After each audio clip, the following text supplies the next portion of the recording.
welcome to CNBC TV18. Today we're going to be putting the spotlight on the capital goods space because the capex and the manufacturing cycle in the country is the big story. That's where India will lead the growth going forward.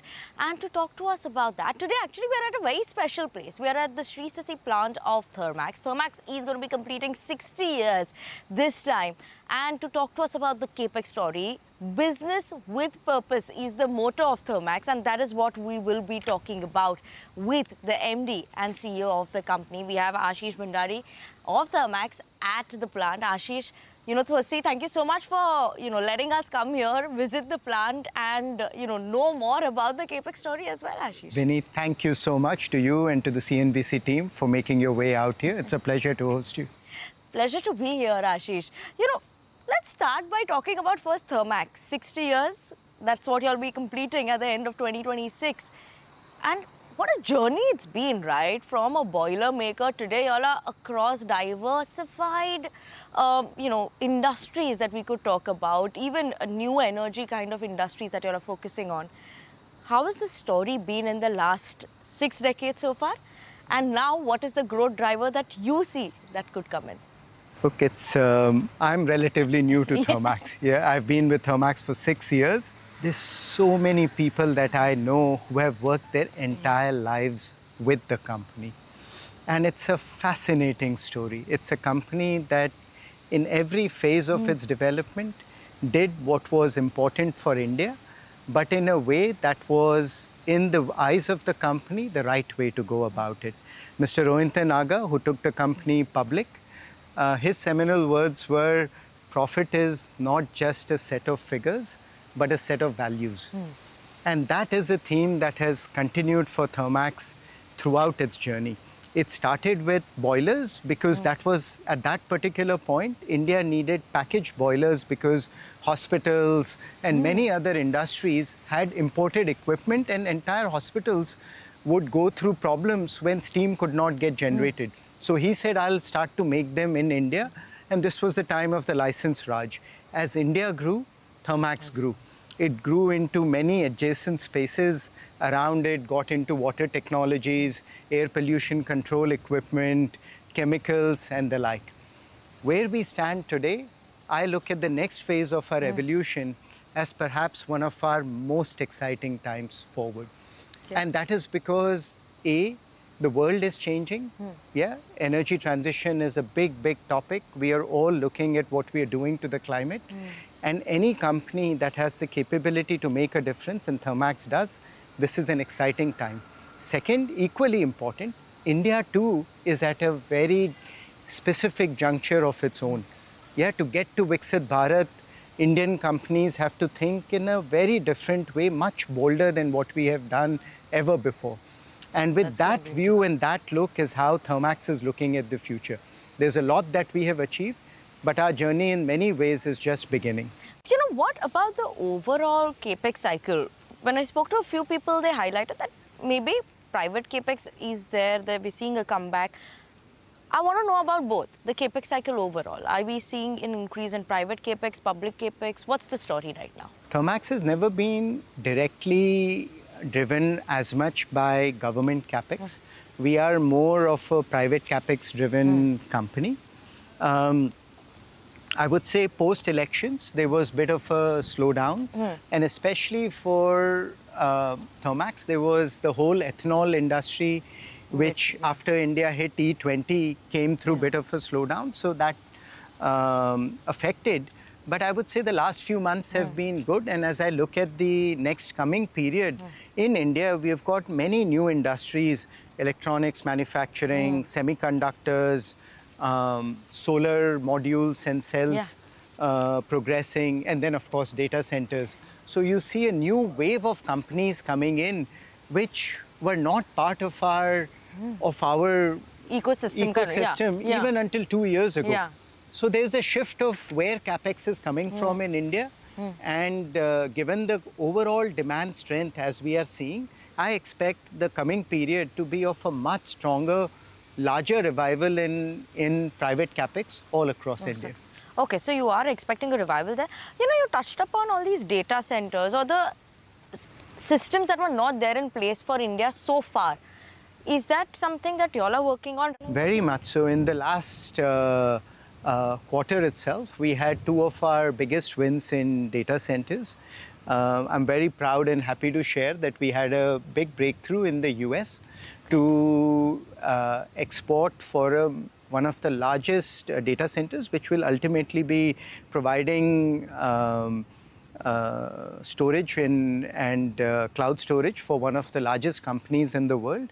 We'll be providing 23 absorption chillers, which will be coming out of this plant, and which is just the first phase and the first entry for us. But given it is going for a marquee client in the US, we expect this to be first of very many. That's going to Then in India, we have with our latest products, which are called the hybrid closed loop cooling towers, hybrid CLCTs. Okay. We just closed a major order for a major data center in India as well.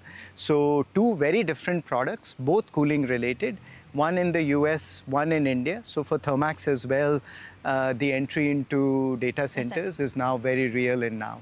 Okay. Ashish, you know, in the recent times, or 2025, we could say, there was those FGD issues, and just for our viewers, FGD is fuel gas desulfuration. Now, obviously, there were some norms that came in, then there was a change in that. What is the current status, just to get an update? So for the last 3 years, we have been saying that we don't expect any future FGD orders, and that's our current stance. We are executing the old set of orders.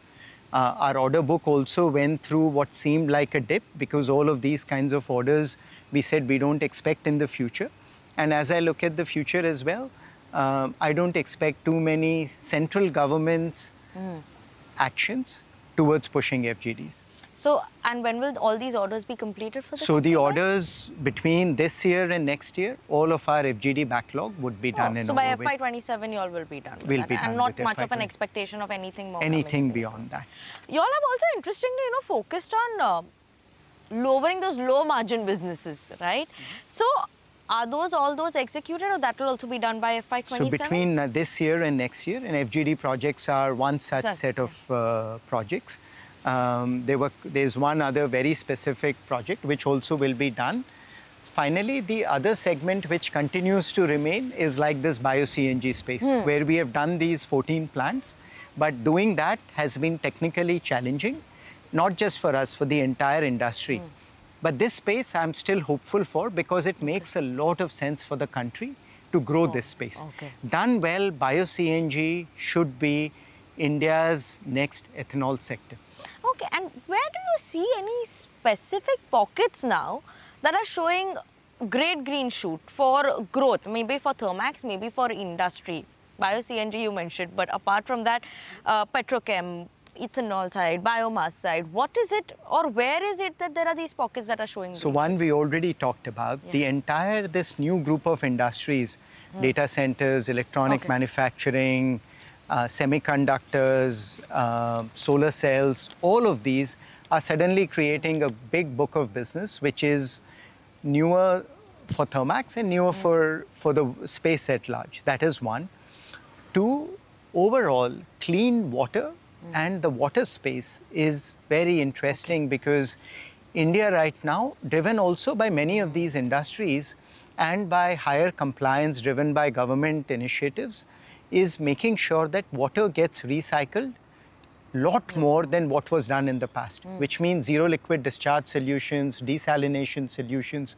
All of these are creating a new book of products and solutions for Thermax.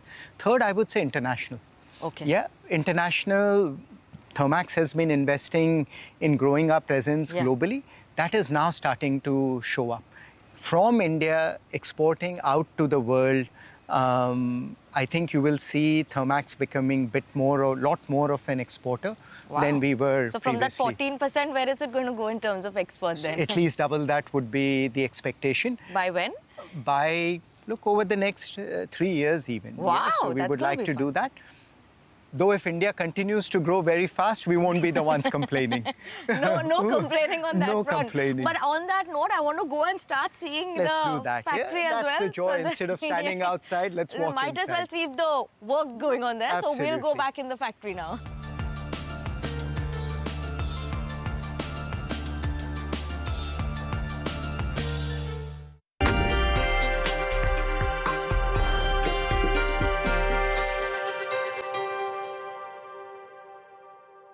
Ashish, we were talking about exports. We ended at exports growing, but where will it grow? Which countries? Where are we seeing the development now? So I'll start with the Thermax picture, and for us, there are multiple geographies of the world that we are interested in. Thermax has 3 manufacturing plants outside of India, and from our existing plants in India also, we do quite a bit of exports. In fact, this particular plant that you see, more than 50% of what we do from this plant is actually exports, going all across the world. Right now, the geographies that are growing the fastest for Thermax is the Middle East, Sub-Saharan Africa, Southeast Asia, US, which was surprisingly, you would think would be an area where, especially with some of what is happening geopolitically, would be slow. In the last few months, after some period of slowdown, has picked up substantially, driven by some of these newer segments like data centers that we were speaking about. Other than that, what are the segments that you're seeing a growth coming in like in the export market? The larger projects in exports are coming from oil and gas and petrochemical and refining. In Q1 of this year, we had a big win for Dangote. Sorry, in Q2 of this year, we had a big win for a major oil and gas company from the Middle East, which was a big breakthrough for Thermax. Because the first orders are typically marquee orders, which once you qualify for, gives you a chance of lot of repeat business. So with this, with 3 major oil and gas companies in the Middle East, Thermax is now qualified to provide products. So at least some positive sign and big green. Because all of these are repeat business, continue to be. Then in Q2, we had a major win with Dangote, which we had publicly announced, where Dangote is one of our largest customers internationally. But as we look at Q3, Q4, and some of the other periods, we see a continued pipeline of international projects, not only from Middle East and Africa, but also from the US. Ashish, I want to understand, we spoke about a lot of segments that are going to do well. You spoke about the new energy transition side, data centers. Where will those large orders come in from? Are these the sectors maybe which will give you all the large order books, or will this be the newer ones and this will be smaller order books? So in the last 5 years, the portion of Thermax which has grown the most is what we call as the industrial products. Industrial products doesn't have large orders. It provides products that go into multiple industries, sells through distributors, channel networks across India, and the same model we are driving internationally as well. This is the business which is the most profitable for Thermax and has grown the fastest as well. The kinds of products that you will see here as well. They don't make the headlines, but they provide continuous business and repeat business across multiple customers. So that is one area. But if you're asking specifically which are the areas that will provide the large orders numbers for Thermax, refinery, petrochemicals we talked about, steel and cement we talked about. The one segment which is coming back strongly, which was how quickly it has emerged as a surprise, is the whole thermal power sector, which for India was a sector where for a while there were no new coal plants coming up. But now high efficient coal plants, supercritical or subcritical, but highly efficient plants are now back in discussion. And there again, the order sizes are large. And of course, Thermax has the capability to do those projects. While we're talking so much about the infra side, I want to also understand the industrial infra side, right? Because that was some bit of where the company had faced a bit of a pain point or an underperformance versus other segments.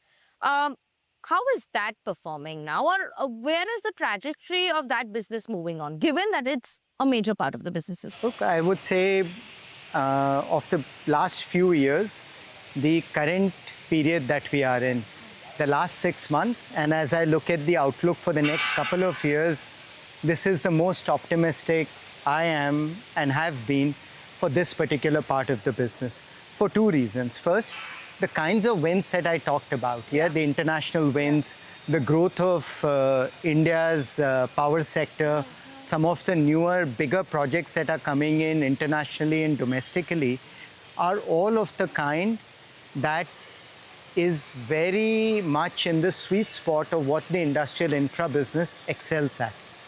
Okay, around our core competency, and we have been underemphasizing projects where there is significant civil construction, long-term risk.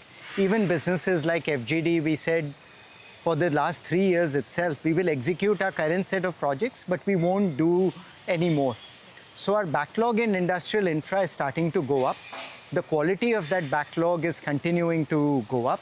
And the opportunity set internationally and domestically is improving. So I'm very, very bullish on industrial infra, and with fair amount of visibility, at least for the next couple of years, into the kinds of projects we are undertaking in that business.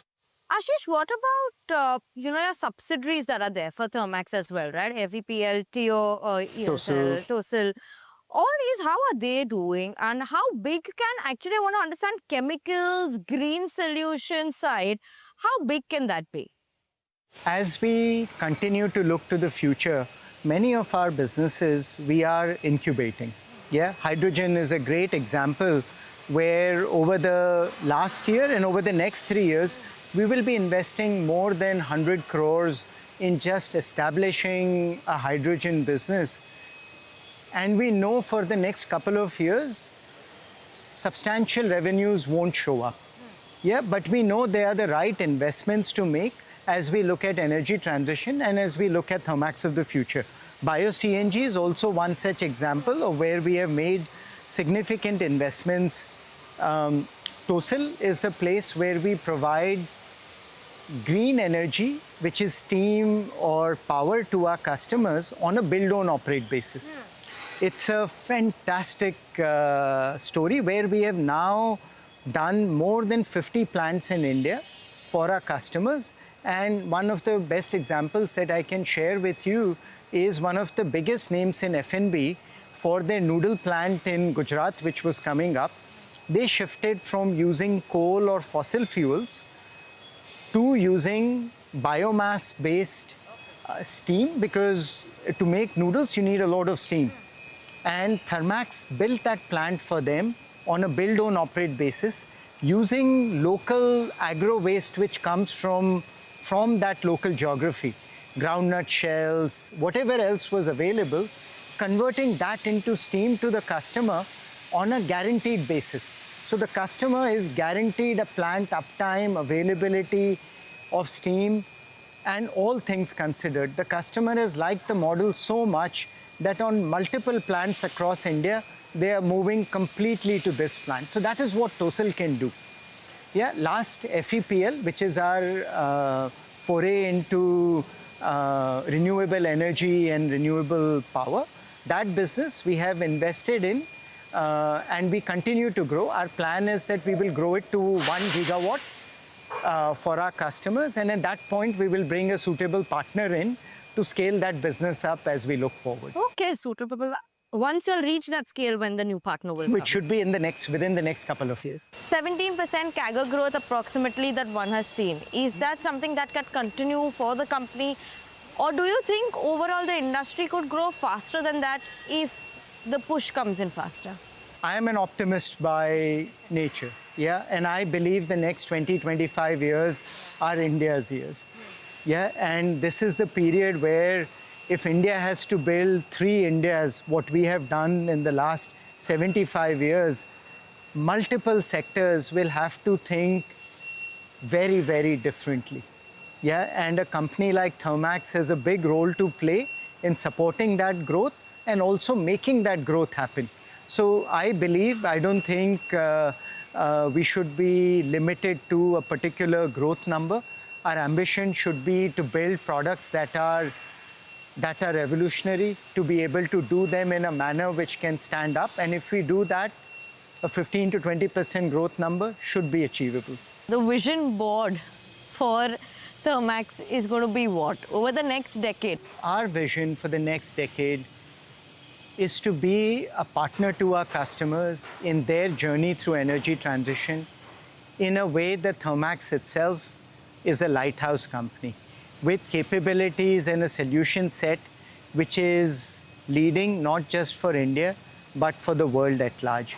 To be able to do that, we will have to enter newer areas like hydrogen, like carbon capture, like advanced biofuels through partnerships, but also through our own R&D. We will have to invest heavily in our existing set of products, like this cooling set of products that you are seeing, electric boilers, chillers, investing in international services, variety of those things. Beyond that, digital is a big part of our growth story, taking some of our smaller businesses like water, chemicals, building them out because they have a story beyond energy transition. And then finally, in this next phase that we are coming through, looking at partnerships, looking at people very, very differently as well. Absolutely. Ashish, one more point I want to ask is investments, because you said that there will be investments required to enter newer. Any short-term plan right now, as well as long-term, you spoke about that is going to be? Look, we will be in an investment cycle. We have been recently. This plant itself is relatively new, but in the last couple of years itself, we invested in a new plant for water. We have invested in a new plant for expansion for chemicals. Two of our plants where we do boilers will go through capacity upgrades. This plant here will go through a capacity expansion. As I said, we are investing over this period, we'll invest more than 100 crores in hydrogen. We will invest at least 100 crores in many of the new R&D related areas that I was talking about. FEPL will get some amount of investment. So the next period that we are going through, we expect to grow. We expect to grow profitably, and we expect to be in an area and a period that we will invest domestically and internationally as well. Okay. Ashish, thank you so much firstly for bringing us here, showing us all of this as well. It is exciting for me. I'm sure it's exciting for our viewers as well. Thank you so much for having us here.